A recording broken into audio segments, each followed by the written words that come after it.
ওই দেখা যায় তাল গাছ, ওই আমাদের গা, ওইখানেতে বাস করে কানাবগির ছা। এই ছন্দটা আর চলে না। ওই দেখা যায় মসজিদ আমার, ওই আমার জান্নাতের ঘর, ওইখানেতে থাকে মুত্তাকিনরা সব। এখন আপনি যদি মুত্তাকিন হতে চান, আপনি যদি জান্নাতি হতে চান, তাহলে আপনাকে অগ্রসর হতে হবে মসজিদ পানে। খোদার পানে ডাকছে তোমায় মুয়াজ্জিন, তুমি কেন ঘুমিয়ে থাকো পরাধীন? আজকে তুমি ঘুমিয়ে আসো, কালকে যখন তুমি চিরনিদ্রায় যাবে, তখন তোমার কি অবস্থা হবে যখন তোমার কেউ রবে না? ৩ টুকরা কাপড় তোমার থাকবে পরন সাথে, সঙ্গে তোমার কেউ যাবে না, আমল যাবে সাথে।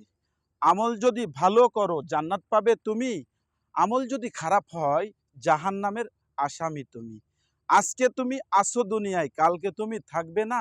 আজকে তোমার নাম যশার খ্যাতি আছে, কাল কিন্তু কিছুই রবে না। কিসের বাড়ি, কিসের ঘর, কিসের এত জমিদারি, করো কিসের বাহানা, কিসের তোমার রাজঅধিকার, কিসের তোমার সংগ্রাম? আজকে তোমার সবই আছে, চোখ বন্ধ করলে কিছুই থাকবে না।